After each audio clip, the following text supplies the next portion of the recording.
শত্রু আর শত্রুর কাঁধে আপনি পা রেখে চলতে পারবেন, অর্থাৎ শত্রুকে আপনি বাড়তে দেবেন না। কি করলে কোন কাজগুলো এর জন্য করা উচিত? দেখুন, শত্রু তারাই হয় যারা আপনার ক্ষতি চায়। শত্রুর লক্ষ্য কিন্তু এক, আপনার বন্ধুদের মধ্যে একতা না থাকলেও দেখবেন আপনার শত্রুদের মধ্যে একটা বন্ধুত্ব আছে। তারা সবাই মিলে আপনার সমালোচনা করে, আপনার ক্ষতি চায়। শত্রুকে দমন করতে গেলে কতগুলো জিনিস চাই। প্রথম চাই হচ্ছে আপনার কনফিডেন্স লেভেল, আপনার আত্মবিশ্বাস। নিজের উপর যার বিশ্বাস নেই তার শত্রুরা তাকে ধ্বংস করে ফেলবে। আপনারা দেখবেন পুরাণের যুগ থেকে শুরু করে আজ পর্যন্ত শত্রুদের মনোবল ভেঙে দিতে পারলে আপনি সেই শত্রুর উপর জয় করতে পারবেন, সেই শত্রুর উপর আধিপত্য করতে পারবেন। প্রথম হচ্ছে শত্রুর আপনার নিজের মনের শক্তিকে বাড়ানো। শত্রুতা করুক, আমি আমার জায়গায় স্ট্রং থাকবো, দেখি কি করে। নিজেকে ভেতর থেকে স্ট্রং বানান। যারা থরথর করে কাঁপে, যারা কাঁদে, তারা জীবনে কখনো সফল হতে পারে না, শত্রুর উপর বিজয় লাভ করতে পারে না।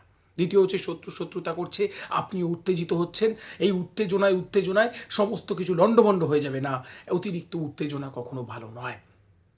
উত্তেজনাটা কমিয়ে ফেলতে হবে। আগেই বলছি, শত্রুর উপর বিজয় পেতে গেলে এই উত্তেজনাকে আগে বশ করুন। উত্তেজনা ঠিক নয়। এরপর কাজ, উত্তেজনা তো কমিয়ে ফেললেন, এরপর হচ্ছে মাথা ঠান্ডা করুন। ঠান্ডা মাথায় খেলতে হবে শত্রুর উপর পা রাখতে গেলে। দ্বিতীয় হচ্ছে, আপনি শত্রুর উত্তেজনায় উত্তেজিত হয়ে অনেক সময় ভুল কথা বলে ফেলেন, নিজের ইমেজ নষ্ট করে ফেলেন। নিজের ইমেজ নষ্ট করা যাবে না। শত্রুর প্রশংসা করতে থাকুন সকলের কাছে। শত্রুতা করুক, আপনি প্রশংসা করুন। এতে দেখুন শত্রু নিজে একটা অদ্ভুত ট্র্যাপের মধ্যে আবদ্ধ হয়ে যাবে। চতুর্থ হচ্ছে সতর্কতা, সাবধানতা, সতর্কতা। যে কোনো মুহূর্তে সাপ, কিন্তু সাপের স্বভাব হচ্ছে ছোবল দেওয়া। সাপকে আপনি যতই আদর করুন, ভালোবাসুন, সামনে দুধ কলা দিন, যদিও সাপ দুধ কলা খায় না, কিন্তু তবুও দেখবেন সে ছোবলই দেবে। তাই বলবো, সতর্ক, সাবধান, সাপের খাঁচা থেকে সাবধান। খুব সাবধানে চলতে হবে, কথা বলতে হবে, স্টেপ ফেলতে হবে। বাইরের লোক শত্রুতা করতে ঘরে ইউনিটি তখন বজায় রাখবেন।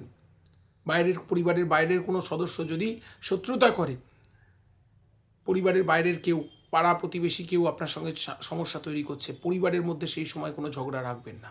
আবার ঘরের মধ্যে যখন সমস্যা তৈরি হচ্ছে, বাইরের কিছু লোকের সঙ্গে আপন করবেন।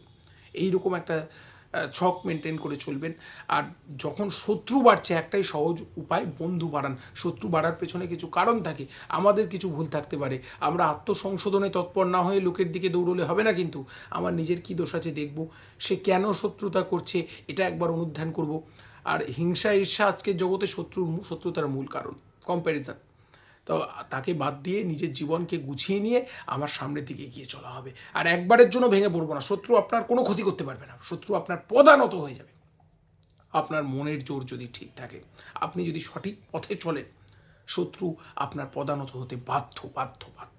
নিজের উপর বিশ্বাস আনুন।